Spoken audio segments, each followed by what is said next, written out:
पेश है भूरा सिंह कलेर दी बहुत चर्चित पंजाबी कहानी जोगी वाला फेरा। कड़ाके दी गर्मी फिर भी बस अड्डे उत्ते बहुत रौनक रहिंदी है। ये पिंड हुण एक कस्बा बन गया है। बैठियां सवारियां आपो अपनी बस की उड़ीक कर रही सन। निम तो थोड़ा परे रेहड़ियां वाले आवाज़ां दे रहे सन। निम दे मुढ़ नाल बैठा एक मोची जुत्तियां मुरम्मत कर रहा सी। उम्र कोई 30 ਦੇ ਨੇੜੇ ਤੇੜੇ। सिर उपर खद्दर ਦਾ परना लपेटिया होया, पतले खद्दर ਦੇ कपड़े, दाढ़ी कुछ ज़्यादा ही वधी हुई, एक पानी वाला कुंडा, संदां वाली निक्की संदूखड़ी, पास रखे हुए कुछ चमड़े के टुकड़े ते कुछ टायरां दे।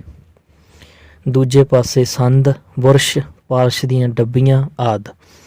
नीवी पाई कम करदा करदा कई वार उदास नज़रां नाल सिर झुका के निम दे पत्तियां वल झाकदा, जिवें अतीत दे परछाविਆਂ विचों कुछ लभदा होवे। कुछ चिर मगरों नथाणे नूं जाण वाली बस आ गई। कुछ सवारियां उस विचों उतरन लगियां ते कुछ चढ़न लई दिवाले हो गईयां। बस विचों एक बहुत सोहणी ते फैशनेबल जनानी थल्ले उतरी। थल्ले उतर के उसने अपनी काली छतरी खोल के सिर उपर कर लई। फिक्के लाल रंग की निक्की बूटी वाले कपड़े, गल विच पर्स ते हत्थ विच छोटा जिहा अटैची केस। अपने पैर की चप्पल वल वेख के वो निम थल्ले आ गई। पैर विचों चमड़े की चप्पल ला के अगे करदी हुई बोली, "ऐ त्रोपा लगाई बई।" शिंदा नीवी चुक के उपर वल झाकिया, चप्पल फड़ के कोल रख लई। वो कोल पए स्टूल उपर बैठ गई। एक बार वो निम दे पत्तियां वल फिर झाकिया, जिवें कोई धुंधली तस्वीर एकदम साकार हो गई होवे। कई गवाचे नक्श उसदियां अखां अगे घूमण लगे। शिंदे नूं लगा जिवें ये शक्ल पहलां भी वेखी हुंदी है। उसने चप्पल चुक के कुंडी गोला चुकिया ते तोपे लगाउणे शुरू कर दिते। एक लम्मा हौंका आया ते उसने अपने बचपन दे दिनां विच लै गया। शिंदे दे मापे गरीब होण दे बावजूद भी उसनूं किसे गल्लों थुड़न नहीं सी दिंदे। वो कपड़े वधिया पाउंदा ते मैले ना होण दिंदा। सारी जमात नालों पग वधिया बन्नदा। नवीआं फुੱਟੀਆਂ मुच्छां नूं ਉਂਗਲਾਂ ਦੇ अंगूठे नाल उपर वल चुकदा। आ रही दाड़ी दा कोई कोई वाल पुੱਟ दिंदा, जिवें वेखण नूं इउं लगे कि दाड़ी हजे आई ही नहीं। पढ़ाई विच तां ਉਹ दरमियाना ही सी, पर जद ਸਕੂਲ ਵਿੱਚ 26 जनवरी ਜਾਂ 15 अगस्त ਜਾਂ ਕੋਈ ਹੋਰ ਦਿਹਾੜਾ ਮਨਾਉਣਾ ਹੁੰਦਾ ਤਾਂ ਗਿਆਨੀ ਮਾਸਟਰ ਅਤੇ ਡਰਾਇੰਗ ਮਾਸਟਰ ਉਸ ਨੂੰ ਥਾਪੀਆਂ ਦੇਣੀਆਂ ਸ਼ੁਰੂ ਕਰ ਦਿੰਦੇ, ਕਿਉਂਕਿ ਉਹ ਡਰਾਮੇ ਵਿੱਚ ਬਹੁਤ ਵਧੀਆ ਪਾਠ ਕਰਦਾ ਸੀ। ਗਾਉਂਦਾ ਇੰਨਾ ਵਧੀਆ ਕਿ ਉਸ ਦੀ ਆਵਾਜ਼ ਸੁਣਨ ਵਾਲਿਆਂ ਨੂੰ ਕੀਲ ਲੈਂਦੀ। ਜਦ ਉਹਨਾਂ ਦਾ ਕੋਈ ਪੀਰੀਅਡ ਵਿਹਲਾ ਹੁੰਦਾ ਤਾਂ ਉਸ ਦੀ ਚੰਡਾਲ ਚੌਂਕੜੀ ਤੇ ਉਸ ਦੇ ਪੁਰਾਣੇ ਬੋਰਡਿੰਗ ਹਾਊਸ ਵੱਲ ਚਲੇ ਜਾਂਦੇ। ਇਹ ਨਾਂ ਉਹਨਾਂ ਨੇ 8-10 ਮੁੰਡਿਆਂ ਦਾ ਮਾਸਟਰ ਗੋਇਲ ਨੇ ਧਰਿਆ ਸੀ। ਉੱਥੇ ਨਿੰਬੂਆਂ ਦੇ ਬੂਟਿਆਂ ਥੱਲੇ ਮਹਿਫਲ ਜੁੜ ਜਾਂਦੀ ਤੇ ਸ਼ਿੰਦੇ ਦੀ ਆਵਾਜ਼ ਗੂੰਜ ਰਹੀ ਹੁੰਦੀ, "ਮਾਈ ਆਵੇ ਮੇਰੇ ਦਿਲਾਂ ਦਿਆਂ ਮਹਿਰਮਾ", ਅਤੇ ਜਾਂ ਕਣਕ ਦੇ ਬੰਨੇ ਢੋਲਾ ਉੱਠਣ ਬਰੋਲੇ, ਸੀਨੇ ਧਰਾਟਾਂ ਪਾਈਆਂ। ਯਾਰਾਂ ਦੀ ਮਹਿਫਲ ਵਿੱਚ ਬੈਠਾ ਉਹ ਘਰ ਦੀ ਗਰੀਬੀ ਭੁੱਲ ਚੁੱਕਿਆ ਹੁੰਦਾ। ਪਰ ਜਦ ਘਰ ਜਾਂਦਾ ਕਦੇ ਉਹਨਾਂ ਦੇ ਕੋਈ ਚੀਜ਼ ਖਤਮ ਹੁੰਦੀ, ਕਦੇ ਕੋਈ। ਉਹ ਸੋਚਦਾ, ਅਸੀਂ ਗਰੀਬ ਕਿਉਂ ਹਾਂ? ਮੈਂ ਗਰੀਬ ਘਰ ਹੀ ਕਿਉਂ ਜੰਮਿਆ? ਉਸਨੂੰ ਆਪਣੇ ਆਪ ਕਈ ਵਾਰ ਬੜੀ ਖਿਝ ਆਉਂਦੀ। ਫਿਰ ਉਸਨੂੰ ਖਿਆਲ ਆਉਂਦਾ ਕਿ ਆਦਮੀ ਜੋ ਚਾਹੇ ਕਰ ਸਕਦਾ ਹੈ। ਉਸਨੇ ਲਾਇਬ੍ਰੇਰੀ ਦੀਆਂ ਪੁਸਤਕਾਂ ਵਿੱਚੋਂ ਪੜ੍ਹਿਆ ਹੋਇਆ ਸੀ ਕਿ ਨਪੋਲੀਅਨ ਤੇ ਹਰੀ ਸਿੰਘ ਨਲੂਆ ਵੀ ਘਰੋਂ ਗਰੀਬ ਘਰਾਂ ਵਿੱਚ ਪੈਦਾ ਹੋਏ ਸਨ।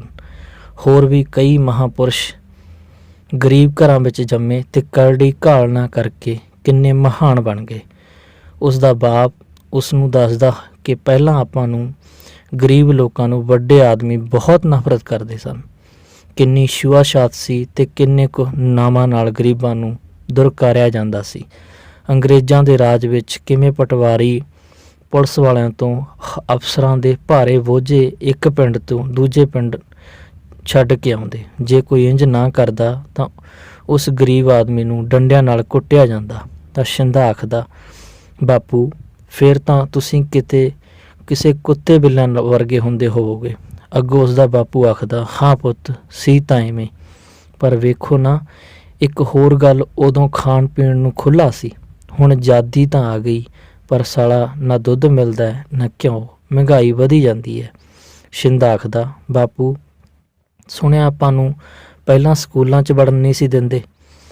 ਉਸਦਾ ਬਾਪ ਜਵਾਬ ਦਿੰਦਾ, ਹਾਂ ਪੁੱਤ, ਸਕੂਲ ਤਾਂ ਸੈਂ ਕੋਈ ਕੋਹਾਂ 'ਤੇ ਹੁੰਦੇ ਸੀ। ਪਹਿਲਾਂ ਤਾਂ ਬਾਹਮਣ ਜਾਂ ਗੁਰਦੁਆਰਿਆਂ ਦੇ ਭਾਈ ਜੀ ਪੜ੍ਹਾਉਂਦੇ, ਉਹ ਆਪਣਾ ਪਰਛਾਵਾਂ ਵੀ ਨਹੀਂ ਲੈਂਦੇ ਸਨ। ਹੁਣ ਆਜ਼ਾਦੀ ਦਾ ਆਹ ਤਾਂ ਸੁੱਖ ਹੋ ਗਿਆ, ਤੈਨੂੰ ਤਾਈਏ ਸਕੂਲ ਬਹਾਇਆ ਵੀ ਟੁਕੜੇ ਦੇ ਆਹਰ ਲੱਗ ਜੇ। ਹੁਣ ਤਾਂ ਆਪਾਂ ਨੂੰ ਨੌਕਰੀਆਂ ਵੀ ਪਹਿਲਾਂ ਦਿੰਦੇ ਆ। ਸ਼ਿੰਦਾ ਸੋਚਦਾ ਕਿ ਮੈਂ MA ਤੋਂ ਵੀ ਅੱਗੇ ਪੜ੍ਹ ਕੇ ਬਹੁਤ ਵੱਡਾ ਅਫਸਰ ਬਣੂੰ, ਫਿਰ ਵੀ ਮੈਂ ਆਪਣੇ ਬਾਪ ਦੀ ਸਾਰੀ ਗਰੀਬੀ ਧੋ ਸੁੱਟਾਂਗਾ। ਕੀ ਹੋ ਗਿਆ ਜੇ ਅਜੇ ਮੇਰਾ ਬਾਪ ਸਰਦਾਰਾਂ ਦੇ ਦਿਹਾੜੀ ਕਰਦਾ, ਫਿਰ ਤਾਂ ਮੈਂ ਉਸ ਨੂੰ ਵੀ ਵਿਹਲਾ ਐਸ਼ ਕਰਨ 'ਤੇ ਛੱਡ ਦਿਆਂਗਾ। ਸਰਦਾਰਾਂ ਦਾ ਖਿਆਲ ਆਉਂਦਿਆਂ ਹੀ ਉਸਦੇ ਮੱਥੇ ਵੱਟ ਪੈ ਜਾਂਦਾ ਅਤੇ ਉਹ ਮੁੱਛਾਂ ਉੱਪਰ ਹੱਥ ਫੇਰ ਕੇ ਥੁੱਕ ਦਿੰਦਾ। 26 ਜਨਵਰੀ ਦਾ ਦਿਨ ਆ ਗਿਆ। ਸ਼ਿੰਦਾ ਅਤੇ ਉਸਦੇ ਸਾਥੀ ਮੁੰਡੇ ਕਈ ਦਿਨ ਪਹਿਲਾਂ ਰਿਹਰਸਲ ਕਰ ਰਹੇ ਸਨ। ਉਸਦੇ ਸਕੂਲ ਵਿੱਚ ਮੁੰਡਿਆਂ ਕੁੜੀਆਂ ਦੇ ਸਕੂਲ ਨੇੜੇ ਤੇੜੇ ਦੇ ਪਿੰਡ ਵੀ ਸ਼ਾਮਲ ਹੋਏ। ਸਾਰੇ ਸਕੂਲਾਂ ਦੇ ਕਲਾਕਾਰ ਮੁੰਡਿਆਂ ਕੁੜੀਆਂ ਦਾ ਸਖਤ ਮੁਕਾਬਲਾ ਸੀ। ਸਾਰੇ ਸਕੂਲਾਂ ਦੇ ਮੁੰਡਿਆਂ ਕੁੜੀਆਂ ਨੇ ਆਪਣੀ ਆਪਣੀ ਵਾਰੀ ਸਟੇਜ ਤੋਂ ਗੀਤ ਪੜ੍ਹੇ ਅਤੇ ਨਿੱਕੇ ਨਿੱਕੇ ਨਾਟਕ ਖੇਡੇ। ਇੱਥੋਂ ਦੇ ਸਕੂਲ ਦੀ ਗੁਰਮੀਤ ਕੁੜੀ ਨੇ ਗੀਤ ਗਾਇਆ, ਇਹ ਦੇਸ਼ ਹੈ ਵੀਰ ਜਵਾਨੋਂ ਕਾ। ਬੜੀਆਂ ਤਾੜੀਆਂ ਵੱਜੀਆਂ ਅਤੇ ਗੁਰਮੀਤ ਨੂੰ ਸਲਾਹਿਆ ਗਿਆ। ਗੁਰਮੀਤ ਬੜੀ ਖੁਸ਼ ਸੀ। ਸਟੇਜ ਤੋਂ ਉਤਰ ਕੇ ਉਸਨੇ ਦਰਸ਼ਕਾਂ ਵਿੱਚ ਬੈਠੀਆਂ ਕੁੜੀਆਂ ਵਿੱਚ ਬੈਠ ਗਈ। ਅਖੀਰ ਵਿੱਚ ਆਈ ਸ਼ਿੰਦੇ ਦੀ ਵਾਰੀ। ਸਟੇਜ ਸਕੱਤਰ ਨੇ ਨਾਂ ਬੋਲਿਆ, ਹੁਣ ਸਾਡੇ ਸਕੂਲ ਦਾ ਲੜਕਾ ਸੁਰਿੰਦਰ ਗੀਤ ਪੇਸ਼ ਕਰ ਰਿਹਾ ਹੈ। ਸਾਡੇ ਸਕੂਲ ਦੇ ਗਿਆਨੀ ਜੀ ਇਹਦੇ ਨਾਲ ਹਾਰਮੋਨੀਅਮ ਵਜਾਉਣਗੇ। ਗੀਤ ਦੇ ਬੋਲ ਕੁਝ ਇਸ ਤਰ੍ਹਾਂ ਹਨ, ਕਣਕਾਂ ਦੇ ਬੰਨੇ ਢੋਲਾ ਉੱਠਣ ਬਰੋਲੇ। ਜਦੋਂ ਹੀ ਸ਼ਿੰਦਾ ਸਟੇਜ ਉੱਪਰ ਆਇਆ, ਉਸ ਦੀ ਚੰਡਾਲ ਚੌਂਕੜੀ ਨੇ ਪਹਿਲਾਂ ਹੀ ਉਸ ਦਾ ਤਾੜੀਆਂ ਨਾਲ ਸਵਾਗਤ ਕੀਤਾ। ਸਾਰੇ ਦਰਸ਼ਕ ਤਾੜੀਆਂ ਵਜਾਉਣ ਉਪਰੰਤ ਗੌਰ ਨਾਲ ਚੁਕੰਨੇ ਹੋ ਗਏ। ਗੀਤ ਸ਼ੁਰੂ ਹੋਇਆ। ਕਣਕਾਂ ਦੇ ਬੰਨੇ ਢੋਲਾ ਉੱਠਣ ਬਰੋਲੇ, ਸੀਨੇ ਧਰਾਟਾਂ ਪਾਈਆਂ। ਸ਼ਿੰਦੇ ਦੀ ਚੜ੍ਹਦੀ ਜਵਾਨੀ ਦੀ ਰਸ ਭਰੀ ਆਵਾਜ਼ 'ਤੇ ਝੂਮ ਰਹੇ ਸਰੋਤੇ। ਗਾਉਂਦੇ ਹੋਏ ਸ਼ਿੰਦੇ ਦੀ ਨਿਗਾਹ ਗੁਰਮੀਤ ਉੱਤੇ ਪੈ ਗਈ। ਉਹ ਭਮੱਤਰੀ ਹੋਈ ਮੋਰ ਵਾਂਗੂ ਧੌਣ ਚੁੱਕ ਕੇ ਸ਼ਿੰਦੇ ਵੱਲ ਟਿਕੀ ਲਾ ਕੇ ਵੇਖ ਰਹੀ ਸੀ। ਸ਼ਿੰਦੇ ਨੂੰ ਵਧੀਆ ਕਲਾਕਾਰ ਹੋਣ ਕਰਕੇ ਪਹਿਲਾ ਇਨਾਮ ਮਿਲਿਆ ਅਤੇ ਗੁਰਮੀਤ ਨੂੰ ਦੂਸਰਾ। ਪ੍ਰੋਗਰਾਮ ਖਤਮ ਹੋ ਕੇ ਘਰਾਂ ਨੂੰ ਜਾਣ ਤੱਕ ਗੁਰਮੀਤ ਹੈਰਾਨੀ ਨਾਲ ਸ਼ਿੰਦੇ ਵੱਲ ਵੇਖ ਰਹੀ ਸੀ। ਗੁਰਮੀਤ ਦੀ ਮੰਮੀ ਕੁੜੀਆਂ ਵਾਲੇ ਸਕੂਲ ਵਿੱਚ ਅਧਿਆਪਕ ਲੱਗੀ ਹੋਈ ਸੀ। ਉਸਦਾ ਬਾਪ ਦੂਰ ਕਿਧਰੇ ਨੌਕਰੀ ਕਰਦਾ ਸੀ। ਉਹ ਕਦੇ ਵਰ੍ਹੇ ਛਮਾਹੀ ਹੀ ਘਰ ਆਉਂਦਾ। ਸ਼ਿੰਦੇ ਨੂੰ ਕਈ ਵਾਰ ਸਕੂਲ ਦੇ ਅਧਿਆਪਕਾਂ ਦੇ ਕੰਮ ਸਦਕਾ ਗੁਰਮੀਤ ਦੇ ਘਰ ਜਾਣ ਦਾ ਮੌਕਾ ਮਿਲਿਆ। ਜਦ ਉਹ ਪਹਿਲੇ ਦਿਨ ਗਿਆ ਤਾਂ ਗੁਰਮੀਤ ਅਚਾਨਕ ਬਾਹਰ ਅੱਗੇ ਮਿਲ ਗਈ। ਸ਼ਿੰਦੇ ਨੂੰ ਵੇਖ ਕੇ ਉਹ ਇੱਕਦਮ ਠਠੰਬਰ ਗਈ ਅਤੇ ਫਿਰ ਇੱਕਦਮ ਹੀ ਉਸਦੇ ਬੁੱਲ੍ਹਾਂ ਉੱਪਰ ਮੁਸਕਰਾਹਟ ਆ ਗਈ। ਸ਼ਿੰਦਾ ਬੋਲਿਆ, ਗੁਰਮੀਤ, ਭੈਣ ਜੀ ਘਰ ਨੇ? ਨਹੀਂ ਵੀਰ ਜੀ, ਮੰਮੀ ਕਿਸੇ ਦੇ ਘਰ ਕੰਮ ਗਏ ਹੋਏ ਨੇ, ਹੁਣੇ ਆ ਜਾਂਦੇ ਨੇ, ਤੁਸੀਂ ਲੰਘ ਆਓ, ਬਹਿ ਜਾਓ।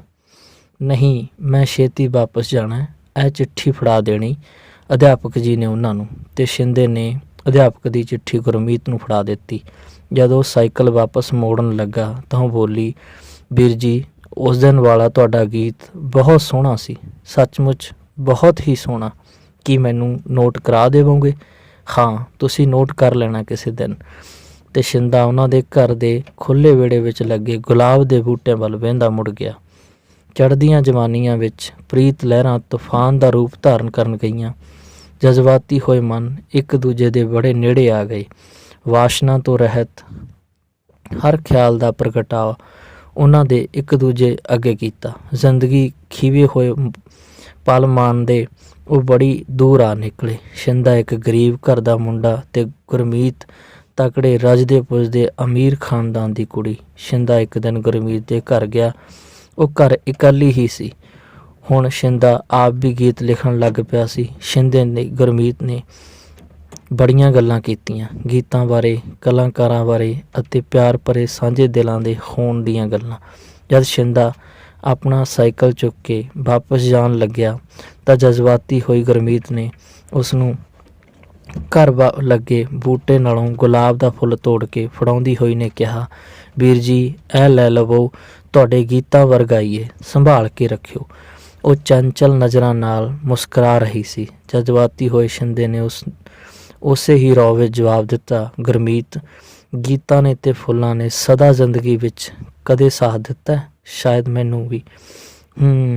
ਉਸਨੇ ਫੁੱਲ ਉਸਦੀ ਸਾਈਕਲ ਦੀ ਟੋਕਰੀ ਵਿੱਚ ਸੁੱਟ ਦਿੱਤਾ। ਉਹ ਚਲਾ ਗਿਆ। ਗਰੀਬ ਘਰ ਵਿੱਚ ਰਹਿੰਦਾ ਸ਼ਿੰਦਾ ਉਹ ਹਸੀਨ ਪਲ ਯਾਦ ਕਰਕੇ ਗਦਗਦ ਹੋ ਉੱਠਦਾ। ਕਾਪੀ ਵਿੱਚ ਰੱਖੇ ਗੁਲਾਬ ਦੇ ਫੁੱਲ ਵੱਲ ਵੇਖਦਾ। ਮਨ ਦੀਆਂ ਡੁਗਾਣਾਂ ਵਿੱਚੋਂ ਨਿਕਲੇ ਲਫ਼ਜ਼ ਯਾਦ ਆ ਜਾਂਦੇ, ਇਹ ਲੈ ਲਵੋ, ਤੁਹਾਡੇ ਗੀਤਾਂ ਵਰਗਾ ਹੀ ਏ। ਗੀਤਾਂ ਨੇ ਤੇ ਫੁੱਲਾਂ ਨੇ ਜ਼ਿੰਦਗੀ ਵਿੱਚ ਕਦੋਂ ਸਾਥ ਦਿੱਤਾ? ਕਦੀ ਕੰਧ ਦੇ ਆਲੇ ਵਿੱਚੋਂ ਸ਼ੀਸ਼ਾ ਚੁੱਕ ਕੇ ਆਪਣੀਆਂ ਸੁਰਮੇ ਵਾਲੀਆਂ ਅੱਖਾਂ ਦੀ ਚੰਚਲਤਾ ਨੂੰ ਨਾਪਦਾ ਹੋਇਆ ਆਪ ਮੁਹਾਰੇ ਗਾ ਉੱਠਦਾ, ਮਾਹੀਆ ਵੇ ਮੇਰੇ ਦਿਲਾਂ ਦੇ ਮਹਿਰਮਾ। ਸ਼ਿੰਦੇ ਦਾ ਬਾਪ ਸਰਵਣ ਬੁਢਾਪੇ ਵਿੱਚ ਪੈਰ ਰੱਖ ਚੁੱਕਿਆ ਸੀ। ਉਸਦੇ ਸੁੱਕੇ ਹੱਡਾਂ ਤੋਂ ਹੁਣ ਸਰਦਾਰਾਂ ਦਾ ਕੰਮ ਨਹੀਂ ਸੀ ਹੁੰਦਾ, ਪਰ ਉਹਨਾਂ ਦਾ ਕਰਜ਼ਾ ਤਾਂ ਅਜੇ ਨਹੀਂ ਸੀ ਲੱਥਾ। ਸਗੋਂ ਕਰੋੜੀ ਮੱਲ ਦੇ ਲਏ ਹੋਏ ਰੁਪਈਆਂ ਦਾ ਵਿਆਜ ਉਸਦੀ ਬਹੀ ਵਿੱਚ ਵੱਧਦਾ ਜਾਂਦਾ ਸੀ।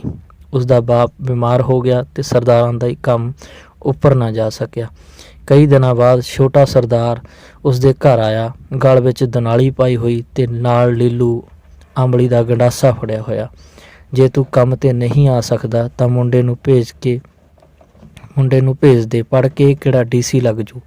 ਪਰ ਸਰਵਣ ਨੇ ਇਹ ਗੱਲ ਨਾ ਮੰਨੀ ਤਾਂ ਛੋਟੂ ਸਰਦਾਰ ਅੱਗ ਬਬੂਕਾ ਹੋ ਗਿਆ। ਲੱਗਾ ਸਰਵਣ ਨੂੰ ਅਵਾ ਤਵਾ ਬੋਲਣ। ਝਗੜਦਿਆਂ ਉੱਤੇ ਕਿਤਾਬਾਂ ਚੁੱਕੀ ਸਕੂਲੋਂ ਸ਼ਿੰਦਾ ਵੀ ਆ ਗਿਆ। ਕੁਝ ਚਿਰ ਚੁੱਪ ਰਿਹਾ, ਪਰ ਛੋਟਾ ਸਰਦਾਰ ਜਦ ਗਾਲੀ ਗਲੋਚ ਉੱਤੇ ਉੱਤਰ ਆਇਆ ਤਾਂ ਸ਼ਿੰਦੇ ਦਾ ਜਵਾਨ ਲਹੂ ਖੌਲਿਆ ਤੇ ਉਹ ਬੋਲਿਆ, ਜੇ ਅਸੀਂ ਗਰੀਬ ਹਾਂ ਤਾਂ ਤੁਹਾਡੇ ਗੁਲਾਮ ਬਣ ਗਏ। ਸਰਦਾਰ ਨੂੰ ਹੋਰ ਗੁੱਸਾ ਆ ਗਿਆ ਤੇ ਉਹ ਥੁੱਕ ਸੁੱਟਣ ਲੱਗਾ, ਹੋਰ ਤੁਸੀਂ ਕਿਉਂ ਇਹ ਕੁਜਾਤੇ? ਚੁੱਪ ਕੀਤੇ ਸ਼ਿੰਦੇ ਦੀਆਂ ਅੱਖਾਂ ਲਾਲ ਹੋ ਗਈਆਂ। ਸਾਲਾ ਢੇਡ ਜਾਤ ਦੀ ਕੋਰ ਕਿਰਲੀ ਤੇ ਸ਼ਤੀਰਾਂ ਨਾਲ ਜੱਫੇ, ਜੇ ਐਨੀ ਆਕੜੇ ਤਾਂ ਸਾਡੇ ਪੈਸੇ ਮੋੜ ਦੇਖਾਂ। ਛੋਟਾ ਸਰਦਾਰ ਉੱਚੀ ਇਹ ਬੋਲਦਾ ਚਲਾ ਗਿਆ, ਹਫ਼ਤੇ ਦੇ ਅੰਦਰ ਸਾਡੇ ਪੈਸੇ ਮੋੜ ਦਿਓ ਜਾਂ ਕੰਮ 'ਤੇ ਲੱਗ ਜਾਓ, ਨਹੀਂ ਦੇਖ ਲਓ ਫਿਰ। ਅਗਲੇ ਦਿਨ ਕਰੋੜੀ ਮੱਲ ਵੀ ਧੋਤੀ ਚੱਕੀ ਆ ਦਮਕਿਆ।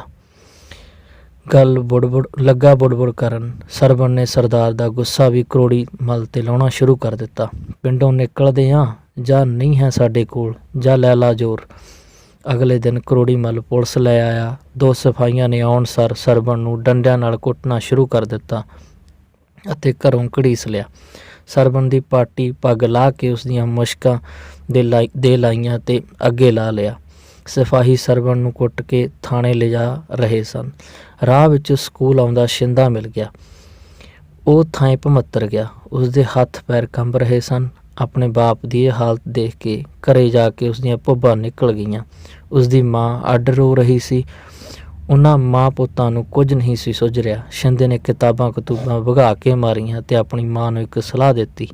ਉਹ ਮਾਂ ਪੁੱਤ ਬਿਸ਼ਨੇ ਜੱਟ ਦੇ ਘਰ ਵੱਲ ਤੁਰ ਪਏ। ਬਿਸ਼ਨੇ ਜੱਟ ਨੇ ਸ਼ਿੰਦਾ ਸਾਲ ਭਰ ਠੇਕੇ ਉੱਪਰ ਕਾਮੇ ਵਜੋਂ ਲੱਗ ਗਿਆ। ਸਾਲ ਭਰ ਦਾ ਠੇਕਾ ਦਾ ਸਾਰਾ ਰੁਪਈਆ ਪੇਸ਼ਗੀ ਲੈ ਗਿਆ, ਪਰ ਨੋਟ ਭਰ ਕੇ। ਇੱਕ ਪੰਚ ਤੇ ਹੋਰ ਬੰਦੇ ਲੈ ਕੇ ਉਹ ਥਾਣੇ ਗਿਆ। ਥਾਣੇ ਦੇ ਬਰਾਬਰ ਕੁਰਸੀ 'ਤੇ ਬੈਠੇ ਛੋਟੇ ਸਰਦਾਰ ਨੂੰ ਵੇਖ ਕੇ ਉਹ ਹੋਰ ਵੀ ਹੈਰਾਨ ਹੋਇਆ। ਸਰਦਾਰ ਤੇ ਕਰੋੜੀ ਮੱਲ ਦੇ ਸਾਰੇ ਪੈਸੇ ਦੇ ਕੇ ਉਹ ਆਪਣੇ ਬਾਪ ਨੂੰ ਥਾਣੇ ਛੁਡਾ ਲਿਆਇਆ। ਸ਼ਿੰਦੇ ਨੂੰ ਮਿੱਟੀ ਨਾਲ ਮਿੱਟੀ ਹੋ ਕੇ ਕੰਮ ਕਰਨਾ ਪੈ ਰਿਹਾ ਸੀ। ਆਪਣੇ ਬਾਪ ਨੂੰ ਸੁਰਖਰੂ ਕਰਕੇ ਅਤੇ ਮਿਹਨਤ ਦਾ ਫਲ ਜ਼ਰੂਰ ਮਿਲਦਾ ਸੋਚ ਕੇ ਆਪਣੇ ਮਨ ਨੂੰ ਧਰਵਾਸਾ ਦੇ ਲੈਂਦਾ ਸੀ। ਸ਼ਿੰਦਾ ਨਰਮਾ ਗੁੱਡ ਕੇ ਇੱਕ ਦਿਨ ਸ਼ਾਮ ਨੂੰ ਸੜਕ ਪਿੰਡ ਆ ਰਿਹਾ ਸੀ। ਪੁਰੇ ਦੀ ਵਗਦੀ ਹਵਾ ਨੇ ਉਸਦਾ ਸਾਰਾ ਮੁੜਕਾ ਸੁਕਾ ਦਿੱਤਾ। ਉਹ ਗੁਣਗੁਣਾਉਂਦਾ ਪਿੰਡ ਵੱਲ ਆ ਰਿਹਾ ਸੀ। ਤਦੋਂ ਹੀ ਉਸ ਪਿੱਛੋਂ ਸਾਈਕਲ ਦੀ ਘੰਟੀ ਵੱਜੀ। ਪਿੱਛੇ ਮੁੜ ਕੇ ਝਾਕਿਆ। ਗੁਰਮੀਤ ਸਾਈਕਲ ਨੂੰ ਬ੍ਰੇਕਾਂ ਲਾ ਕੇ ਖੜੀ ਸੀ। ਸ਼ਿੰਦਾ ਹੈਰਾਨੀ ਨਾਲ ਘਬਰਾ ਗਿਆ। ਉਹ ਵੀ ਹੈਰਾਨੀ ਨਾਲ ਵੇਖਦੀ ਹੋਈ ਬੋਲੀ, ਵੀਰ ਜੀ, ਕੀ ਤੁਸਾਂ ਪੜ੍ਹਨਾ ਛੱਡ ਦਿੱਤਾ? ਉਸਦੇ ਮਿੱਟੀ ਭਰੇ ਅੰਗਾਂ ਸਿਰ ਤੋਂ ਉੱਪਰ ਤੱਕ ਉਸਦੇ ਮਿੱਟੀ ਭਰੇ ਅੰਗਾਂ ਨੂੰ ਸਿਰ ਤੋਂ ਲੈ ਕੇ ਪੈਰਾਂ ਤੱਕ ਵੇਖ ਰਹੀ ਸੀ। ਸ਼ਿੰਦੇ ਨੂੰ ਘਬਰਾਏ ਹੋਏ ਨੂੰ ਕੁਝ ਨਹੀਂ ਸੁੱਝ ਰਿਹਾ ਸੀ। और थरथराउंदी आवाज़ ਵਿੱਚ ਬੋਲਿਆ, ਨਹੀਂ ਬਸ ਐਵੇਂ ਹੀ। ਪਰ ਛੇਤੀ ਹੀ ਸੰਭਲ ਗਿਆ। ਗੁਰਮੀਤ ਜਦੋਂ ਹਾਲਾਤ ਹੀ ਇਹੋ ਜਿਹੇ ਹੋ ਜਾਣ ਤਾਂ ਮਿਹਨਤ ਕਰਨ ਦਾ ਕੀ ਜੁਰਮ। ਸਗੋਂ ਉਸਨੇ ਗੁਰਮੀਤ ਨੂੰ ਸਵਾਲ ਕਰ ਦਿੱਤਾ, ਮੈਂ ਜਾਣਦੀ ਹਾਂ ਤੁਹਾਡੇ ਹਾਲਾਤਾਂ ਨੂੰ। ਇਹੀ ਨਹੀਂ ਕਿ ਤੁਹਾਡੇ ਘਰ ਪੂਸਿਆਂ ਦੀ ਤੰਗੀ ਸੀ, ਤੁਸੀਂ ਮੇਰੇ ਨਾਲ ਗੱਲ ਕਰਦੇ। ਮੈਂ ਮੰਮੀ ਕੋਲੋਂ ਗੱਲ ਅਜੇ ਗੁਰਮੀਤ ਦੇ ਮੂੰਹ ਵਿੱਚ ਹੀ ਸੀ ਕਿ ਸ਼ਿੰਦੇ ਨੇ ਕਿਸੇ ਪੁਸਤਕ ਵਿੱਚ ਪੜ੍ਹੇ ਹੋਏ ਖਿਆਲ ਪ੍ਰਗਟਾ ਦਿੱਤੇ। ਠੀਕ ਹੈ ਗੁਰਮੀਤ, ਤੁਸੀਂ ਮੇਰੀ ਤਾਂ ਸਹਾਇਤਾ ਕਰ ਦਿੰਦੇ, ਪਰ ਮੇਰੇ ਵਰਗੇ ਹਜ਼ਾਰਾਂ ਹੀ ਮੁੰਡੇ ਗਰੀਬੀ ਵਿੱਚ ਰੁਲਦੇ ਫਿਰਦੇ ਨੇ, ਉਹ ਕੀ ਕਰਨ।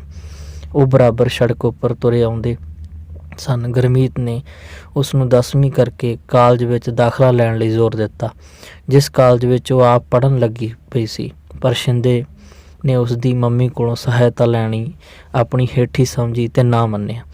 ਗੁਰਮੀਤ ਸਾਈਕਲ 'ਤੇ ਚੜ੍ਹ ਕੇ ਚਲੀ ਗਈ। ਸ਼ਿੰਦਾ ਪਿੰਡ ਦੀ ਫਿਰਨੀ ਉੱਤੇ ਆ ਗਿਆ। ਕਿੰਨੇ ਹੀ ਚਿਰ ਤੋਂ ਰੋਕਦੇ ਉਸਦੀਆਂ ਅੱਖਾਂ ਆਪ ਮੁਹਾਰੇ ਗਿੱਲੀਆਂ ਹੋ ਗਈਆਂ। ਅਗਲੇ ਸਾਲ ਉਸਨੇ ਜੁੱਤੀਆਂ ਦੇ ਮਿਸਤਰੀ ਕੋਲੋਂ ਆਪਣਾ ਖਾਨਦਾਨੀ ਕਿੱਤਾ ਸਿੱਖਣਾ ਸ਼ੁਰੂ ਕਰ ਦਿੱਤਾ ਕਿ ਚਲੋ ਦਸਤਾਰੀ ਕੰਮ ਹੈ, ਗੁਜ਼ਾਰਾ ਵੀ ਹੋਊ ਤੇ ਸੌਖ ਵੀ ਹੋ ਜਾਵੇਗੀ। ਸ਼ਿੰਦੇ ਦੀ ਜ਼ਿੰਦਗੀ ਦੇ ਕਿੰਨੇ ਵਰ੍ਹੇ ਕੰਮ ਨਾਲ ਘੁਲਦਿਆਂ ਲੰਘ ਗਏ। ਉਹ ਭਰ ਜਵਾਨੀ ਵਿੱਚ ਕਾਮਾ, ਕਾਰੀਗਰ ਤੇ ਕਬੀਲਦਾਰ ਆਦਮੀ ਬਣ ਚੁੱਕਿਆ ਸੀ। ਉਹ ਦਿਨ ਰਾਤ ਇੱਕ ਕਰਕੇ ਬੜੀ ਮਿਹਨਤ ਕਰਦਾ, ਪਰ ਮਹਿੰਗਾਈ ਸੀ ਕਿ ਉਸਦੀਆਂ ਨਿੱਤ ਦੀਆਂ ਲੋੜਾਂ ਵੀ ਪੂਰੀਆਂ ਨਾ ਹੁੰਦੀਆਂ। ਕਬੀਲਦਾਰੀ ਸੀ ਕਿ ਉਸਦੀ ਘਰ ਵਾਲੀ ਤੇ ਦੋਵੇਂ ਬੱਚੇ ਕੁਝ ਨਾ ਕੁਝ ਮੰਗਦੇ ਰਹਿੰਦੇ, ਪਰ ਨਾਲਾ ਥਾਂ ਦੀ ਥਾਂ ਰਹਿੰਦਾ। ਹੁਣ ਉਸਦੀ ਆਪਦੀ ਦੇਹ ਵੀ ਦਿਨੋਂ ਦਿਨ ਕਮਜ਼ੋਰ ਹੁੰਦੀ ਜਾਂਦੀ ਸੀ। ਸ਼ਿੰਦੇ ਦੇ ਗਲਗਲ ਵਰਗੇ ਮੂੰਹ ਉੱਪਰ ਫਿਕਰਾਂ ਦੀਆਂ ਝੁਰੜੀਆਂ ਪੈ ਗਈਆਂ ਸਨ। ਜ਼ਿੰਦਗੀ ਬਾਰੇ ਸੋਚਦਾ ਅੱਕ ਜਾਂਦਾ ਕਿ ਗਰੀਬ ਆਦਮੀ ਕਰੇ ਤਾਂ ਕੀ ਕਰੇ। ਇਹ ਉਸਦੇ ਮਨ ਦਾ ਸਵਾਲ ਦਿਨੋਂ ਦਿਨ ਉਲਝਦਾ ਜਾਂਦਾ। ਇੱਕ ਦਿਨ ਉਹ ਆਪ ਮੁਹਾਰੇ ਬਿਮਾਰ ਹੋ ਗਿਆ ਤੇ ਬਿਮਾਰੀ ਵੱਧਦੀ ਗਈ। ਇੱਕ ਕਰਕੇ ਉਸਦੀ ਪਤਨੀ ਗਹਿਣੇ ਵਿਕ ਗਏ। ਉਸਦਾ ਬਾਪ ਫਿਕਰ ਕਾਰਨ ਦਮ ਤੋੜ ਗਿਆ। ਉਸਦੀ ਮਾਂ, ਪਤਨੀ ਤੇ ਬੱਚੇ ਭੁੱਖੇ ਰਹਿਣ ਲੱਗੇ। ਦੁਨੀਆ ਵਿੱਚ ਨੇਕ ਬੰਦਿਆਂ ਦਾ ਵੀ ਖਾਤਮਾ ਨਹੀਂ ਹੋਇਆ। ਉਸਦੇ ਕੁਝ ਇਹੋ ਜਿਹੇ ਮਿੱਤਰਾਂ ਨੇ ਉਸਦੀ ਦਵਾਈ ਬੂਟੀ ਕੀਤੀ ਤੇ ਉਸਨੂੰ ਸਹਾਰਾ ਦਿੱਤਾ। ਉਸਨੂੰ ਆਰਾਮ ਆ ਗਿਆ। ਬਹੁਤ ਦਿਨ ਬਾਅਦ ਉਸਨੂੰ ਤੰਦਰੁਸਤੀ ਮਾਲੂਮ ਹੋਈ।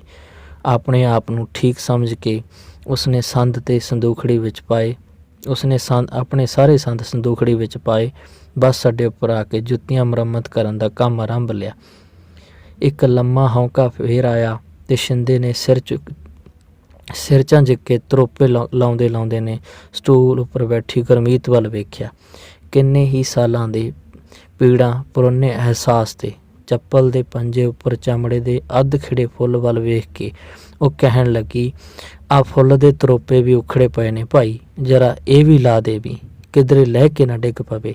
ਸ਼ਿੰਦੇ ਨੇ ਇੱਕ ਲੰਮਾ ਸਾਹ ਆਇਆ ਤੇ ਹੌਲੇ ਜਿਹੇ ਬੋਲਿਆ, ਬੀਬਾ ਫੁੱਲਾਂ ਨੇ ਸਦਾ ਕਦੋਂ ਸਾਥ ਦਿੱਤਾ, ਇਹ ਤਾਂ ਟੁੱਟੇਗਾ ਹੀ ਇੱਕ ਦਿਨ।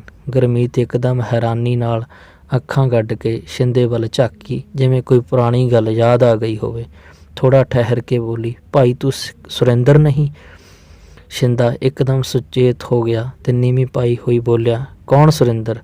ਇੱਕ ਸੁਰਿੰਦਰ ਮੁੰਡਾ ਮੇਰਾ ਕਲਾਸ ਫੈਲੋ ਹੁੰਦਾ ਸੀ, ਤੇਰੇ ਨੈਣ ਨਕਸ਼ ਉਸ ਵਰਗੇ ਹਨ। ਉਹ ਬੜਾ ਸੋਹਣਾ ਗਾਉਂਦਾ ਸੀ। ਨਹੀਂ ਬੀਬਾ, ਕੋਈ ਹੋਰ ਹੋਵੇਗਾ, ਮੈਂ ਨਹੀਂ। ਸ਼ਿੰਦੇ ਨੇ ਚੱਪਲ ਠੀਕ ਕਰਕੇ ਉਸ ਅੱਗੇ ਸੁੱਟ ਦਿੱਤੀ। ਚੱਪਲ ਪੈਰ 'ਚ ਪਾ ਕੇ ਉਹ ਆਪਣੇ ਪਰਸ ਵਿੱਚੋਂ ਪੈਸੇ ਕੱਢਦੀ ਹੋਈ ਬੋਲੀ, ਕਿੰਨੇ ਪੈਸੇ? ਜੋ ਮਰਜ਼ੀ। ਉਸਨੇ ਨੀਵੀਂ ਪਾਈ ਹੀ ਉੱਤਰ ਦਿੱਤਾ। ਉਸਨੇ 50 ਪੈਸੇ ਦਾ ਸਿੱਕਾ ਉਸ ਅੱਗੇ ਸੁੱਟਿਆ ਤੇ ਛਤਰੀ ਤਾਣ ਕੇ ਤੁਰ ਗਈ। ਸ਼ਿੰਦਾ ਅਠਾਨੀ ਚੁੱਕ ਕੇ ਸਿੱਕੇ ਵੱਲ ਟਿਕਟਿਕੀ ਲਾ ਕੇ ਵੇਖ ਰਿਹਾ ਸੀ। ਮਹਿਕਦੇ ਅਰਮਾਨ ਮੱਚ ਕੇ ਰਾਖ ਦੀ ਢੇਰੀ ਹੋ ਚੁੱਕੇ ਸਨ। ਚਾਵਾਂ ਦੇ ਰੰਗ ਭਰੇ ਦਿਲ ਉੱਪਰ ਸਮੇਂ ਦੀ ਬਥੇਰੀ ਕਾਲਖ ਛਾਈ, ਪਰ ਬੀਤ ਚੁੱਕੇ ਪਲ ਕਈ ਵਾਰ ਟੁੰਬਦੇ ਹੀ ਰਹੇ ਤੇ ਅੱਜ ਚਿਰਾਂ ਤੋਂ ਖੁਸ਼ਕ ਹੋ ਚੁੱਕੀਆਂ ਅੱਖਾਂ ਵਿੱਚ ਆਏ ਹੜ੍ਹਾਂ ਦਾ ਕੀ ਕਰੇ। ਉਸਨੇ ਅਠੰਨੀ ਵਗਾ ਕੇ ਮਾਰੀ, ਜੋ ਰੁੜਦੀ ਹੋਈ ਪਰੇ ਵਗਦੇ ਪਾਣੀ ਦੇ ਖਾਲ ਵਿੱਚ ਡੁੱਬ ਗਈ। ਸਿਰ ਤੋਂ ਖੱਦਰ ਦਾ ਪਰਨਾ ਲਾਹਿਆ ਤੇ ਤ੍ਰਿਪ ਡਿੱਗਦੇ ਹੰਝੂਆਂ ਨੂੰ ਬੋਚ ਲਿਆ। ਤੁਸੀਂ ਸੁਣ ਰਹੇ ਸੀ ਪੂਰਾ ਸਿੰਘ ਕਲੇਰ ਦੀ ਕਹਾਣੀ ਜੋਗੀ ਵਾਲਾ ਫੇਰਾ। ਇਹ ਕਹਾਣੀ ਤੁਹਾਨੂੰ ਕਿਸ ਤਰ੍ਹਾਂ ਦੀ ਲੱਗੀ ਕਮੈਂਟ ਕਰਕੇ ਜ਼ਰੂਰ ਦੱਸਿਓ। ਤਦ ਤੱਕ ਲਈ ਪਿਆਰ ਭਰੀ ਸਤਿ ਸ਼੍ਰੀ ਅਕਾਲ। ਚੌਹਾਨ ਇੰਟਰਟੇਨਮੈਂਟ ਤੁਹਾਡਾ ਆਪਣਾ, ਤੁਹਾਡੇ ਲਈ।